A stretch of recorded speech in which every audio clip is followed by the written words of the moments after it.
Hi, everyone. This is Svava Brooks back here. I am so glad you're joining us for another interview here on the Journey to the Heart interview series, where I'm talking to experts, professionals who are talking about their passion and their unique approach to thriving. And I mean, really thriving, healing and restoring after some hardships in life. And today I am so excited to introduce you to an expert in trauma and recovery, Diane Poole Heller. Welcome, Diane. Thank you so much for having me. It's great to be here. Oh, you're so welcome. Again, I was looking at your bio this morning. I wanted to give you a great introduction. I am so impressed and so thankful that you're doing this important work in the world because, oh my goodness, there is a lot here. But before we go into our questions, I want to touch upon a couple of things for our audience so they know, and they've also seen your bio. By the time they listen to this interview, they will have a chance to read up on your bio. But among many things is that Diane is the creator of the DARE program, which is, created for therapists to do their own personal work so they can better serve their clients. And I probably will touch upon that later. But I know you say that all your work is geared for everybody who is just, looking to live a better life. But you have done countless conferences, speaking, writing. I mean, your blog and website is full of information about the healing journey and the somatic method. And I know you're the trainer and teacher for professionals and for therapists out in the world. And you speak, like I said, I see names here. You presented with Ron Siegel, Peter Levine, and on spirituality, mindfulness, Don Tatkins, healing couples, Rich Hansen. So the list is long. And I know people who want to learn more about you can find you and the conferences that you're doing all over the country on your website, they will have access to that here from this website as well. So like I said earlier, thank you, Diane, for your important work in the world. You're very welcome. And you're welcome to join me at anything I'm doing. That'd be fun. Some of my training programs are specifically for professionals, but very often people come in for their own personal growth to some of the events. So you can check into that if you want to. One of the things that I learned when I started diving deep into trauma recovery, that was way back, oh my gosh, I'm sort of a dinosaur, 1989. And then in the last 10 years, I've been also looking into how we connect what happens in the relational field between me and you, as a parent to my children, as a partner to my spouse or my partner, to friends, colleagues, what happens in the relational field. Because one of the stickiest things about trauma causes broken connection. It disconnects us from other people. It disconnects us from our sense of self.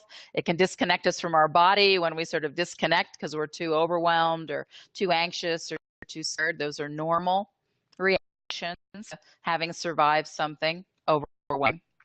And it also wreaks havoc in our personal relationships. And this can come from any kind of trauma, whether it's a car accident, a surgery, returning home from war, natural disasters, I mean, whatever you can imagine that might be overwhelming. Now, not every overwhelming event creates post-traumatic stress. I want to make sure you hear that. It only happens when the nervous system has been regulated enough, which means we're battling maybe depression on one hand and anxiety on the other, and kind of feel like we're on a roller coaster without having bought the ticket, physiologically can't off the roller coaster. So Peter Levine, who I know hearing from, has done a fantastic job. He's really a genius of the physiology of trauma and helping all of us understand how we can help us through our own ways to come out of that roller coaster and find a nice, manageable ride that feels comfortable and relaxing and joyful and fun and really supports our well-being. And I would like to touch on that a little bit. I've been teaching SE for about 25 years, so that's one of my favorite models on the planet for healing on this crazy human journey we're all on together. But I've also spent the last 10 years really diving deep into attachment theory and how we understand what happens between myself and another person, what happens in the relational field, and why that piece of information helps so much to help us come back into contact with ourselves. That's beautiful. I really appreciate that. And what you shared about, the trauma, how that takes us on a ride that we haven't, bought a ticket for. I think that's brilliant.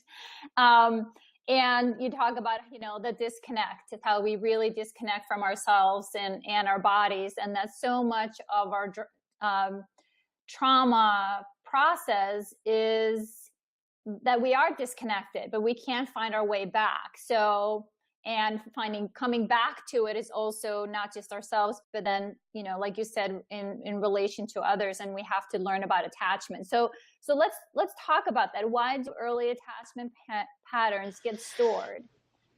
Does that make sense? Yes. What happens, they say in the research, is that about 90 to 95% of what's happening in our adult relationships is actually generated from the original patterning we had, parent-infant action sequences or patterning that happened between mom and dad and the baby, right? And that created a relationship template, a map, or a imprint, if you will, that we just can't help but carry forward into our relationships. And so the tricky part, often it's operating behind the scenes and we're not aware of it. So we might have a propensity to react a certain way in a relationship or get triggered certain things, but we don't have the kind of memory that tells us sort of in a linear way, like a story, why that's there. It's encoded in the body. So this somatic approach that you're talking about, Svava, you're bringing that to people's attention, is really important because that's where our original template lives. It comes from very early on, even when you're in the womb before you're born, all the way in your early patterning with whoever the mothering presence is. I mean, that could be a grandmother, could be a nanny, could be a stepmom, could be a mom, dad, a brother, or elder sister. So whoever that mothering presence is, I'm just going to refer to as mom, okay? That's what's creating that imprint that then we react to so much afterwards, and sneaks into our adult relationships without our really even understanding what's going on. So that's what I'm trying to shed some light on today, and I'm happy to talk about the different attachment styles if you'd like to. No, I think that would be very useful. And of course, to understand that, if we feel so compulsive sometimes in our relationships. And I mean, I can just refer to my own. I've been married over 20 years. Thank goodness my husband was patient with me, that he stuck around. But it wasn't really until I understood attachment. I remember I read a big book on attachment theory and the history on it, where I understood why I was doing what I was doing, and I was able to go to my husband and explain to him what was happening. And I asked him to help me develop that healthy attachment that I needed to, because all the people closest to me had betrayed me at some point. Like, so, being close to someone and trusting them, that it's just like, no way was my body going to ever allow that to happen. So it wasn't until I understood attachment that something really big shifted for me, and I really had to grieve a lot, because it was like a lot of pieces fell into place. So yes, if you don't mind, can you share, a little bit about the attachment piece? Well, I'll give you an overview. And I also wanted to mention to the crowd listening, I am going to give Svava a link to an article called Navigating the Labyrinth of Love, and it goes into nice organized description of the different attachment styles and how they might be affecting us, how they formed given different caring styles, also how we tend to internalize, bring inside our body, bring inside our awareness what those patterns are, and then how often it really can't help but act from those patterns when we're in adult relationships, especially intimate relationships are really the hardest. You ever notice that? I mean, work relationships are much easier, friendships easier, even relationships with your kids or your pets sometimes much easier. But man, you get into deep intimacy with somebody and it just pulls up a lot of stuff, especially a year to 2 years in, because it's your attachment system recognizes your partner or the person you're dating, the person you're married to, as someone's permanent. That's when the patterns really start to show up, sort of the honeymoon over, right? Some of whatever didn't go well start to play an active role in your relationship. Now, they say about 45 to 51%, depending on which study you read, of all the people out there are mostly securely attached, which means they have a healthy relationship. They're easy with conflict. They feel protective of their partners naturally. They're naturally playful. They're a bit unflappable about things that come up. They're really resilient. If there's a conflict argument, they recover really quickly. They're easygoing and fun-loving and protective, and they have an easy flow between being with you in connection or moving off into their own space, into their alone time. They're not stressed either way. So if you can find the secure parts of your own functioning and bring that forward, and if your partner can bring that forward, and you can practice skills where you might be a little bit insecure, meaning you had some attachment difficulties when you were younger. Remember, that's about half of us. So we all have a little bit of homework to do. But if we do it together in our relationships, whether it's our intimate partners, ideal, but anywhere, you can really learn to move back to secure attachment. John Bowlby was one of the seminal writers on this, and he says we're literally biologically hardwired for secure attachment. So we know what it is when we touch into it. Be hopeful about this. I'm really sending a message of hope here, because we're sort of have secure attachment in there. We're just sort of trying to dust off the diamond, as my spiritual teacher says. We're trying to get to it from some of the stuff that might have been piled on top given our histories. So I will go through each attachment style.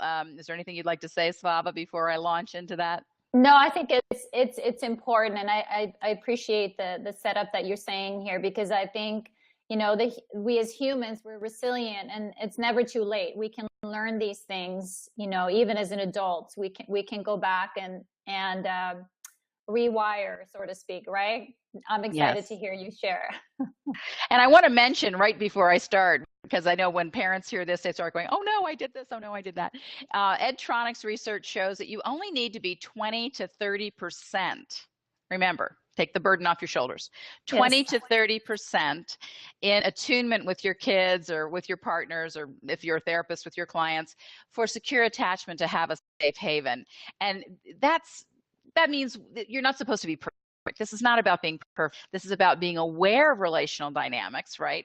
And remembering too that if you can learn this one skill of repair, if you feel like you've been abrupt, or you kind of weren't so artful in a communication, or I don't know, you forgot to show up for lunch. I mean, these things happen. We're human.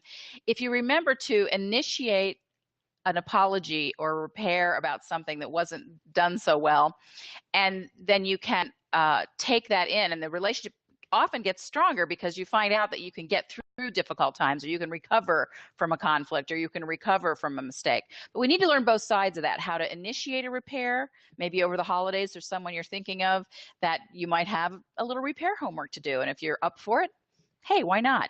At least give it a shot to repair something that maybe is still hanging for you. But we need to initiate and also receive repair attempts, because sometimes people are trying to repair with us, but maybe they don't use exactly the right words, or maybe they bring you flowers and you really wanted candy, or maybe you wanted the apology within 24 hours and they couldn't muster it for maybe 3 days. So just see if you can be a little bit more flexible, a little bit more available to receive repair attempts. And I mean, you'll notice this even with your dogs, right? If your dogs tip over the garbage and get into it, or they make a mess or something, they're immediately going to show shame, right? The hangdog look, and then they're going to try to repair with you. Do you let them repair? Right?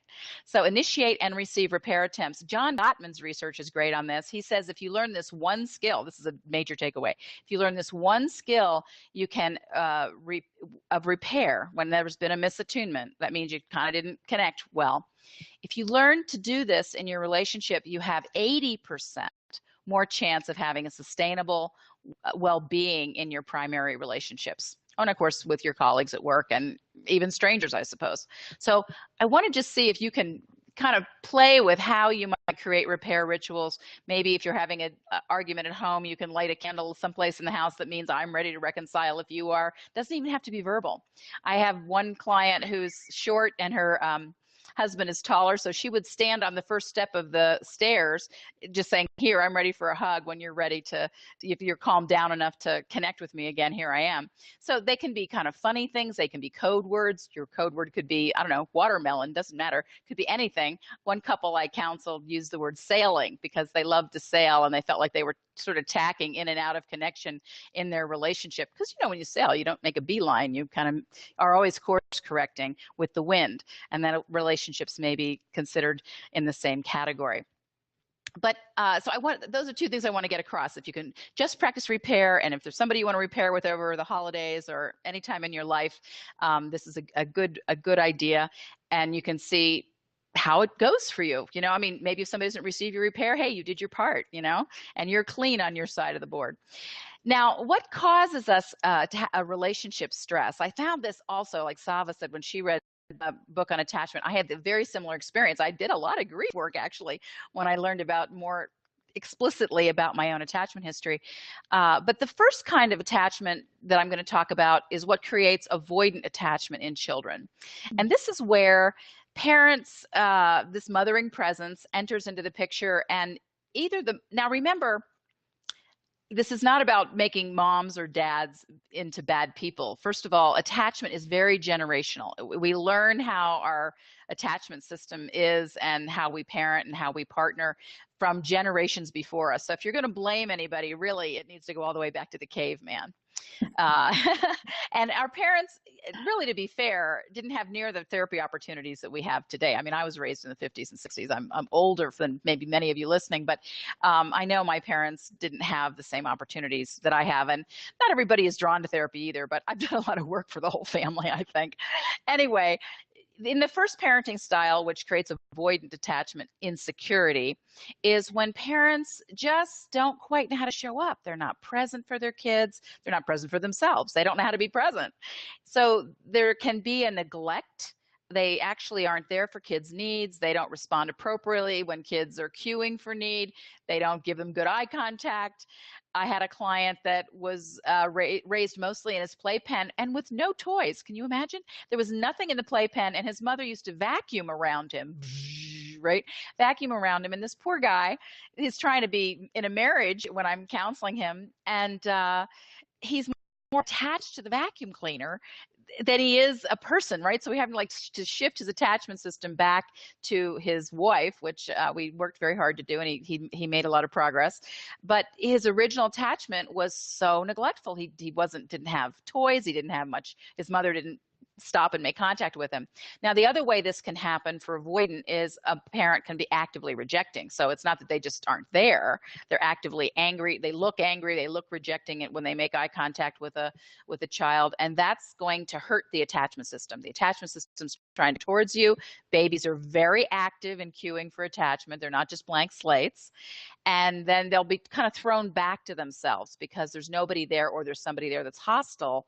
And they're trying to then just create this sort of isolated bubble of self that they live inside, and they become very much loners and tend to soothe themselves or comfort themselves by themselves. So they might jump to a lot of TV or a lot of games or movies on internet, or anything that doesn't involve another person. And it doesn't mean if you happen to get in a relationship with somebody that's avoidant, and later in adulthood that same style is called dismissive, it doesn't mean they don't love you. It means that when you approach them, they get stressed because they're not used to being in a relational field that's interactive, and they tend to their first reaction can be abrupt or maybe even a little rejecting. But it's because they're sort of trying to surface from this, I don't know, it's like when you scuba dive, you have to come gradually. They're trying to surface from this aloneness so that they can actually be with you. And doesn't mean they don't love you. This is a pattern from their history. It has very little to do with you. The greatest thing about attachment work and understanding how it's encoded in the body, and it's not in our regular way of understanding things. It's coming from a place where we don't remember. The coolest thing about really getting this is that you don't take near as much personally in your intimate relationship. So you're not blaming your partner. You're not feeling like they're doing it to you. You understand that probably most of what's going on came from their history. And then but you still have the hard work and the challenge of figuring out how do you both recover from what caused insecure attachment and actually connect. But we can do that. We have a secure attachment functioning. Stan Tatkin likes to call it secure attachment functioning or secure functioning, and that you can learn the skills. So once you really understand what secure attachment is, you can convert any of those things into a skill. Like repair, I talked to you about, is learning a skill. If your parents didn't apologize well or show remorse well, we can learn that now, even if we weren't taught that as kids. No, it's beautiful. I really appreciate that, and just acknowledging, because I think for a lot of survivors especially, they've taken on that they were doing something wrong. You know, there was something they did that caused them either to be abused or they took responsibility for it. I mean, that's what we do. But to really be able to see themselves, and like I said, like you said, not from a place of blame, but just, you know, thank goodness times are changing. We're becoming more educated about what our children need. But, you know, we can look back and see what we modeled, what we saw our parents do, how they interacted with each other and how they interacted with us. And that's what we're kind of compelled to repeat. And I mean, just like how I interacted with my husband, it's like, I want you to come love me, but if you get too close, I'll scratch your eyes out, right? It was like a little bit of that extreme. And I kept, you know, making it really hard for him to get close to me. I had all kinds of excuses, like he had to do it right. And then it dawned on me, wait a minute, it isn't him. It's from here to here, that I kept responding to something else that wasn't really him. So understanding that helped us interact with each other differently and really speak to the experience. So we were able to create a very secure attachment. Now he can be on the other side of the world and I can still feel him. I can still feel that solid connection that we have. So that's beautiful. That's such a great example of recovering from difficulties in the past, but moving into what I'm calling secure functioning. And you can learn this and teach each other in the relationship how to support both of your histories, right? yes. I mean, it could even be that you have a code word. Okay, I'm moving into that space of you're getting really close to me and I want you to be close, but now I'm really ready to scratch your eyes out. And maybe there's a word. Okay, right now I want you to be close, but I'm feeling this need to scratch your eyes out, right? Even naming that, and maybe it becomes a joke, or maybe it becomes lighter. You know, maybe you have a code word for that. These are things that really help all of us that are trying to have more intimacy and love in our relationships. And I think we deserve it. And I think attachment theory and understanding how things get encoded in what we call the unconscious, is a place we don't know, we don't remember, and how it's locked in the body can really make a difference. I want to give you an example of a person I was working with that had avoidant attachment in a very big way, but could not remember any trauma. His body was broadcasting trauma all over the place, but he didn't have the memory for it. And this can happen, especially if it happens early, and partly when a trauma's been really severe, we disconnect, we dissociate in clinical terms, and we don't remember. We have sort of a protective amnesia about it. So sometimes we don't need to know what it is. We just need to learn how to move forward and come out of it, even if we don't remember all the details. You can heal from trauma without even knowing what it was, which is good news, right? Don't have to go digging like Sherlock Holmes for memories. Now, sometimes as you unpack the body, memories will surface, and that's normal too. So either way, you still can heal. So it's good news either way you go. But I knew he had, he told me he had very few friends. He'd never been in an intimate relationship. And he was curious about that. Like he really wanted to be in a community, and he was just a good-hearted guy. And he was a physician for children. He loved kids, but he just somehow, on a personal level, he was great clinically, but he couldn't somehow cross the bridge to connecting to people in his personal life. And so I thought, now, something's operating from behind the scenes, but he can't describe it. He doesn't know the story. He can't tell me. But I thought we'd better find out from the body. So this is to give you an example of how this might work. So the thing is with this, you have to do something that might trigger a physical reaction or a relational memory that you can't rely on somebody coming up to you and saying, you know, I have this issue. You know, I need you to help me with this. They often don't know. So I had this physio ball, just this big ball. And I said, okay, I want you to imagine, and I rolled it as far away from him in my office as I could, you know, maybe, I don't know, 12, 15 feet.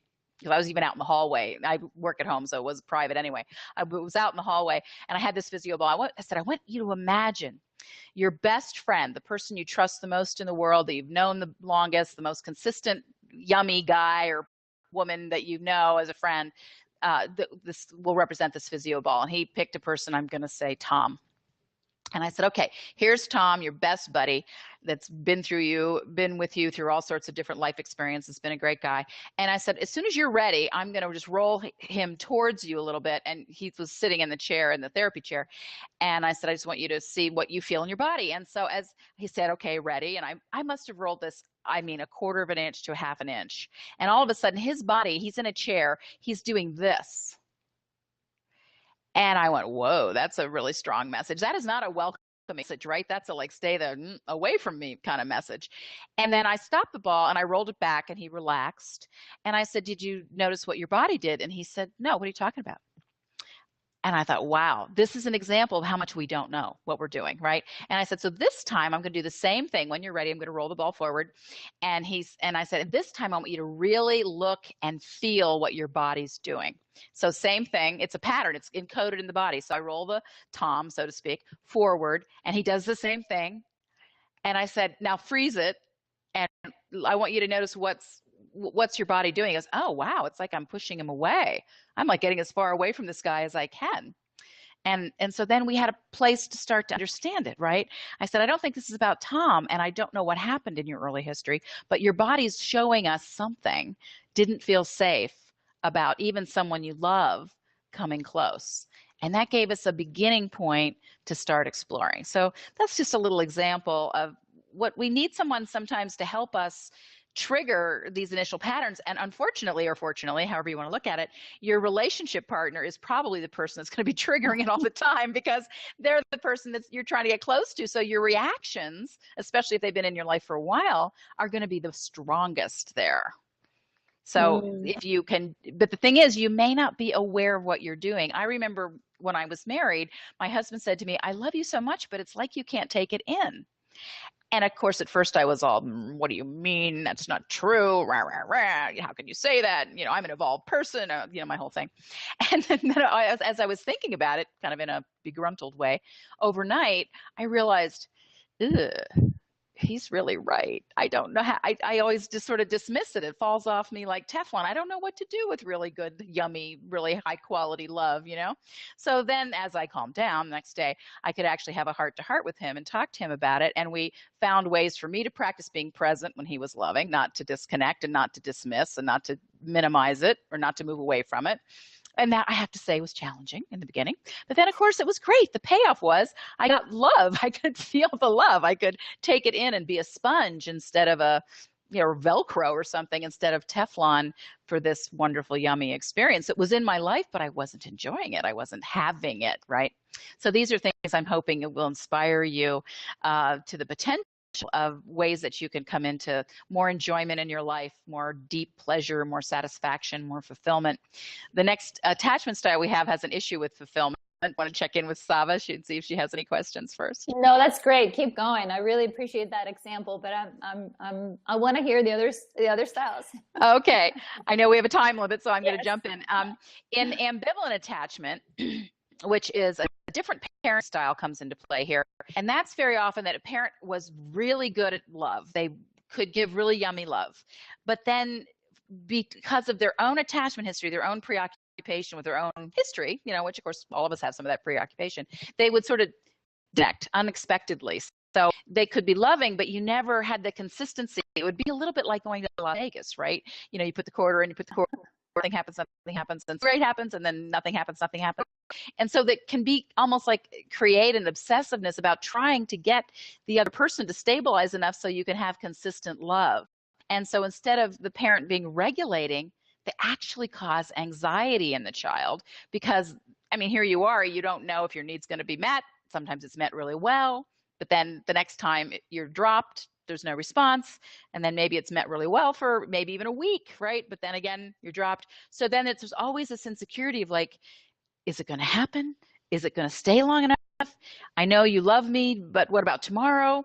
There's all this sort of yes, but feeling in yourself about relationships. And so what'll happen when you're kind of actually, you have trouble taking love in because you're expecting the disappointment and you're totally sure the disappointment is going to happen because it's a pattern. It's happened enough over time that it's created insecurity in a different way. So avoidants tend to dismiss others and move into their own island of self. And ambivalents tend to obsess about the other because they're trying to stabilize and be lovable enough or figure out the formula to keep the love stable. And it's not about them. It's about their parents' insecure attachment style getting repeated. Of course, they react to it. So it can cause a lot of confusion in relationships because if you're ambivalent a little bit, this is like a continuum. If you're ambivalent a little bit, you tend to be prone towards sadness and disappointment. Like you just know before anybody even does anything that they're going to disappoint you. So you're already dealing with the disappointment before it even happens. And if this happened a lot in your history, you have a little bit more of this pattern, you'll tend to be angry a lot. So you're kind of pissed off at the other person before they even did anything. There was an example in Amir Levine's book that he wrote with Rachel Heller that I really like. He had this couple, they were very much in love. They were newly married. They just totally loved each other. And she was a stay-at-home. She had her job at home, and he went off to work. So she had a tilt towards ambivalent attachment. They never mentioned what his attachment style is, and he probably has something too. But he would go off to work, and then she'd start to feel anxious because for ambivalence, anytime there's separation, the anxiety goes up. So she'd text him and she'd call him and she'd try to engage with him while at work. Well, he had some kind of job. I can't remember, he was like a prosecuting attorney or a surgeon, but he could take some interruptions, but he really was in a situation where he couldn't answer the texts and the calls all the time. So he started screening them and not answering them so much. And her anxiety level at home would just keep going up because ambivalents feel a lot of anxiety on separation. They feel abandoned, and she'd start to get sad, and then she'd start to get anxious, and then she'd start to get mad because he wasn't answering her. And then, here she's longing for him all day long, but he'd walk in the door and she'd just be like pissed, she'd be like angry and yelling at him before he even, set his briefcase down. So he kept saying, I don't understand. I love you. What are you so mad at me for? And she says, you don't think about me. You don't think about me when you're not here. So they went into a session, Amir and Rachel, and they worked at a very simple solution to this.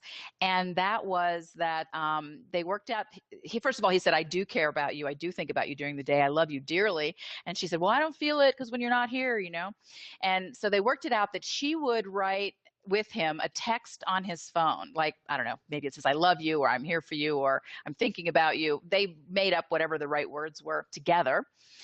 And it programmed it into his phone. So he didn't have, and she said, I don't care if you write a new message. I just want to know if you're thinking about me. So all he had to do was hit send a couple times a day, it's the same message over and over again. She got the message. She knew he had thought of her, even if he was like in court or something, he just hit send.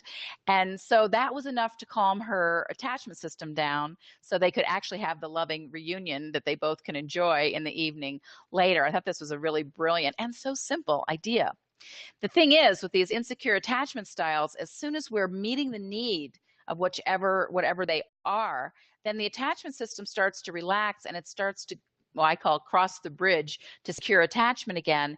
And then people are naturally functioning more and more from secure attachment. So it's not like this husband has to constantly reassure this wife that he loves her, but as she starts to heal her insecure attachment from her history and realize he's not her mom or her dad, and he's more consistent, and they know they care about each other, and their bodies get it and their emotional selves get it, then it moves more towards secure attachment and gets easier. That doesn't mean you ignore your partner. That just means you practice skills and your partner has less to recover from when there's little disruptions from their history or from whatever happens actually in the relationship.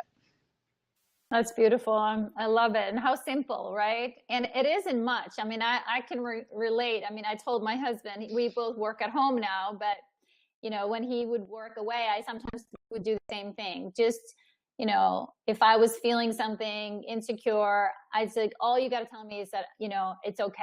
I'm okay. Right? You're okay. It was nothing. We don't have to go to a 15-minute, 20-minute conversation. I just need to be able to ping you, and I need a ping back. And so, and now I can go weeks without,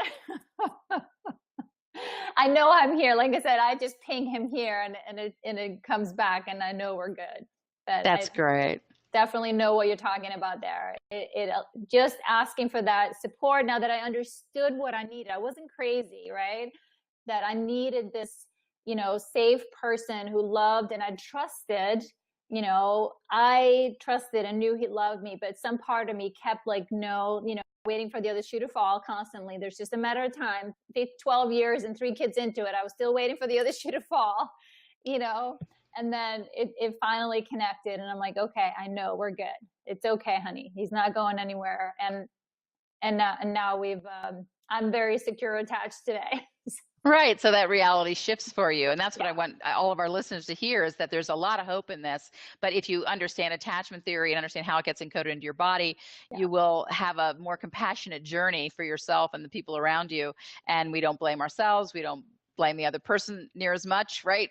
I mean, everybody can make mistakes, and everybody brings a little baggage usually into in the relationships. That's normal. It's normal. We're all a little high maintenance. It's just Exactly. reality. And it was so much, and it was helpful for my husband once I explained to him, because he was overwhelmed by all my trauma. But when I was able to explain to him what I needed, I didn't need fixing. I just needed this very small thing, actually, because he had done all the rest already. Just who he was a safe person, that it helped him relax too. Like, oh my gosh, she's going through a trauma again. This is too much.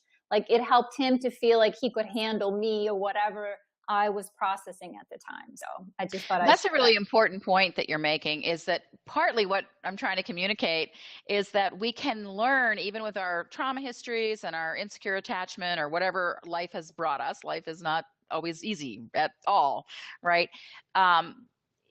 We can learn to manage our own states and understand them better, and also learn to manage and help regulate and help support our partner in understanding their history, which is probably very different from ours. But it ideally is a reciprocal process. So there's a mutuality here where your partner's interested, like your husband was, Svava, in helping you and understanding you. And then you're also interested in helping him. And then each person starts to relax more, because you're sort of the go-to person for each other, and you start to experience each other as the best safe haven there could be for either one of you. And your attachment system, your desire to connect, really responds and thrives in safety. It doesn't work so well in anger or anxiety or attack or threat, right? So we want to make sure we're creating a safe haven for both of our nervous systems and our attachment systems and our humanness, really. And I think understanding the somatic piece of trauma and also the attachment somatic piece of relational trauma is really essential to help us move to much greater well-being in our own contact with ourselves, but also in the contact in any of our relationships, and especially our intimate ones. Mm-hmm. Mm-hmm. Beautiful. So are there two more styles? Well, there's one more. We did secure, avoidant, ambivalent, and disorganized is the trickiest one. And if you have a lot of trauma in your history, that one, especially if it was early on, might be relevant to you. And that's where there's the need to attach. The baby's sending out this signal for attachment. And too much of the time, the parent is dealing with either their own unresolved trauma. They're generating a field of fear and possibly anger. So the attachment system can't bond to that, even if the parent's not doing anything overtly scary, but they are living in fear or they're living in unresolved trauma in the relational field. We can feel that. So the baby will retract against that. And the survival system will come up and basically be in a sort of a conflict with the attachment system.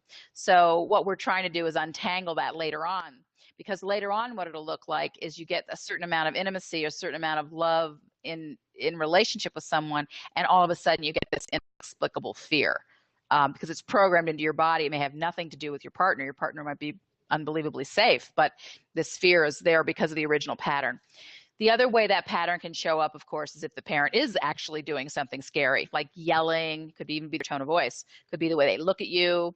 Could be in the worst case scenario, it's abuse, physical abuse, emotional abuse, sexual abuse. All of those would be a big conflict because we're designed to connect and attach to our parent no matter what their behavior is.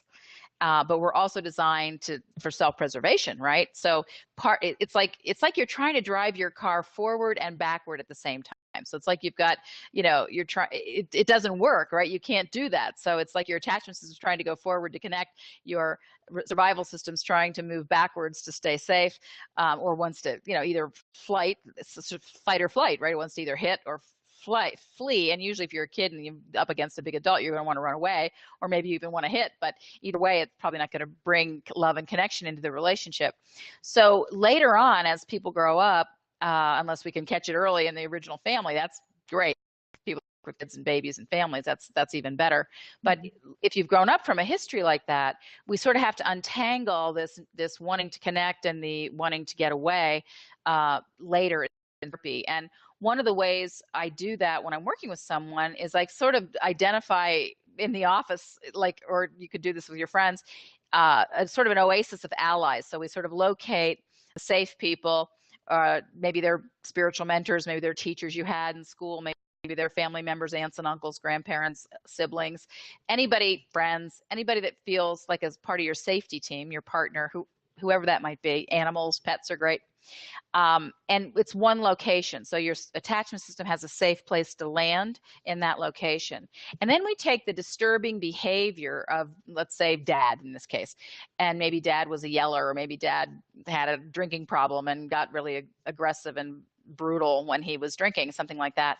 I would take the disturbing behavior, whatever it was, and it could just be intrusiveness, it could be overprotectiveness, it could be anything that was scary though. And then I have the person put that in a different direction in the office, right? So that's their body. Like if your body could have this disturbing behavior of the parent, where would you want it to be? And some people want it in the corner of the office. Some people want it on the edge of the ever expanding universe, as one of my clients said. That's my favorite response. I thought that was great because it keeps getting further and further away, right? But they have to locate it because your threat response needs a location. So then once they have this divided, so they're not this, we've separated that, right, into two different locations.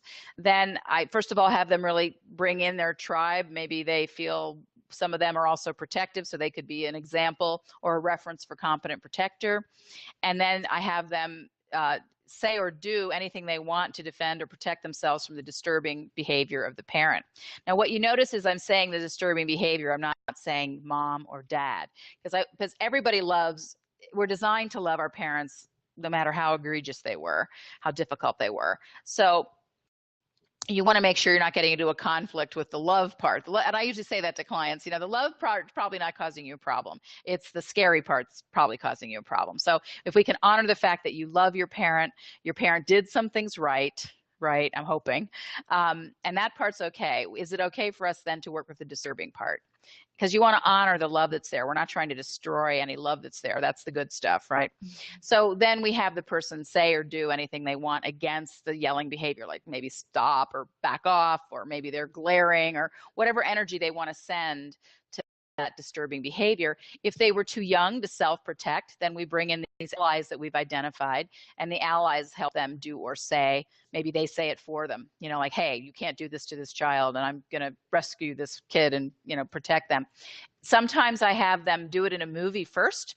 If you could see a movie of what your body would want to do to respond protectively against that behavior, what would you see? And then as they're seeing in the movie, I would run away, or I would want to, I don't know, do a Clint Eastwood and duke the gut person in the nose, whatever it is, or say no, back off, give me some space, whatever that action is. Then once they see it in the movie and they get comfortable seeing it in the movie, and maybe they bring their allies into the movie, however they want, then I have them go back to, and as you see that movie, what do you notice happening in your body?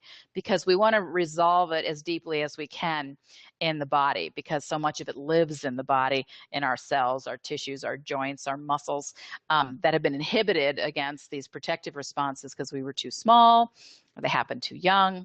And as the body completes that, there is this physiological sequence that goes from being in an active response. First, we want to get the active response, because sometimes in disorganized attachment is what we're talking about now, where there's fear and the attachment system at cross purposes, you actually can get, it's a recipe for freeze. You can go into this immobility response, which takes you to depression. You often shallow breathe. You don't breathe very deeply because it's a conservation of oxygen physiological state. This is much more about physiology than psychology. This is a relief to some people, so I want to mention that. And then you also can have digestive problems if you've been in that state too long. It's called, technically, a dorsal vagal state. You don't need to know that. It just means you're shut down. And which means you're shallow breathing. You might have depression or feeling no energy, kind of a zombie-ish, kind of deadish kind of state. You might have flat affect, don't have much emotional connection to yourself, because you're in a different part of the brain and the way the body's responding to threat. And you might have digestive disorders. So those are some things to watch out for, and to realize that you can get help physiologically to move back up into an active response, like a fight or flight related to threat. As you complete that, there's a physiological sequence. Well, that'll take you to your medial prefrontal cortex, kind of if you make a big circle in your forehead, that's the part of the brain we're aiming for. And that part of the brain puts you in a physiological place of where you feel present and connected to yourself. You feel like, wow, I'm really here. I feel my body. I feel my emotions. I'm here. I'm present. I can feel myself. I'm engaged. And then you may also then want, from this part of the brain, to deeply connect or be receptive to connection with another being, another person, in a present, compassionate, loving kindness kind of way. And here's where you're back into your attachment. It's sometimes called social engagement, or just that you like to connect to yourself, your body, all those things that trauma has robbed us from. Loss of our spirituality sometimes, connection to God or higher source, connection to our body, connection to ourself, connection to the ground, about being grounded, connection to other people. All of that starts to come back as we complete this physiological sequence through the body. So basically, I like to explain that because it really shows, I think, the fact that we are designed to heal. We're hardwired to heal. We just need people around us, or friends, or knowledge, self-knowledge, to know how to move through these physiological states to gain our inherent, born in, natural capacity to connect to ourselves and other people, and free our body from constriction that really locks trauma symptoms. Wow, that's beautiful. And what a perfect way to end, because as you said, and that's what I love about this summit. I'm talking to all you guys, experts, researchers, teachers in the field who know this from experience, and you're helping people, walking them through this process where people are healing and restoring themselves, very much from gaining the knowledge and to internalize it, right? To recognize how it shows, it's like in your biology and your physiology, and that's part, even though we feel very concrete, we can still go in there and change it and change our wiring, which is hard to imagine sometimes because we can't see any of it. So we need you guys who are out there doing the research and the studies to tell us, yeah, you're not crazy, you can actually do this. So. Right. And to think of it that nothing's wrong with you. You're not damaged. It's just that some things might be in the way of your optimal functioning and well-being, and that we can help you move those things out of the way, because you're naturally oriented to well-being. You're naturally oriented to secure attachment. You're naturally oriented to safety and well-being. And I think of well-being, if you flip the word, it's kind of like a being well. So if you can surround yourself with people, a good support system, and people that are moving in a more healthy direction, you sort of have this well to draw on for your own being to be nourished. And I just want to remind you that you can hook up to my favorite video blogs if you want a little more information on this. And all you have to do is text into your phone 720-548-2229. That's 720-548-2229. Just text that in and you get a link to the video blogs. You can watch those if you want to. My website's dianepooleheller.com. There's lots more information there. And we're also having somewhat of a rare open to the public conference that we're doing that will have a lot of professionals at it, but there'll be some room for people to come just for personal growth in April 8, 9, and 10 in Boulder, Colorado at the Millennium Hotel. April 8, 9, and 10, the Millennium. And you can email me at help@dianepooleheller.com if you want any information about that. And I know Svava will send you links on these things too. But just in case you have trouble finding it, just go to my name, dianepooleheller.com, and you can get any information you want. Just ask Mary. She'll be answering your emails. And I just appreciate the opportunity to share with you today. And I just want to reinforce that sometimes this journey can be difficult and stressful and have a lot of hills and valleys in it, but we are designed for health. We are designed for growth. We are designed for transformation. And you can do it, and just make sure that you have the right support, a lot of compassion around you. I don't feel we heal in isolation. I feel we need in the presence of caring others, and we heal in tribe in the best sense of the word. So make sure you have good folks around you. And if you want to, see if you can repair with somebody this in the next few weeks. See if that feels right to you and see what happens. Be willing to experiment. I wish you the best on this journey, and thank you so much for listening today. Thanks, Diane. I really appreciate it. What a wealth of resources that you've shared with us. And again, they will have access to your website, and then underneath this video, a link to the Labyrinth of Love, that article that you mentioned earlier, where they can learn more about this. And just to tell our audience, I mean, I've been all over your website and, follow you in social media and on your blog. I love your heart-to-heart message. You're approachable, and you speak to the human part of us, not just, I know you train a lot of professionals out there, but I really wanted you to be here because I still feel like you speak my language. Oh, I'm so happy. Yeah. Well, we're all in this. I always think we're all in this, soup together on low boil, just trying to work out these human issues. And it's not easy. Don't fool yourself thinking that everybody else is having an easy time. Everybody's struggling with their own level and their own version of difficulties. And we're all in this together. So I just, if we can help each other, I think that's a great way to go. Absolutely. Great. Thank you again so much. And to our audience, thank you again for joining us today. There was a lot of great information. Appreciate you staying involved and joining the conversation on really how to reconnect with yourself and really thrive after trauma. Thank you again for today, and be on the lookout for more interviews tomorrow.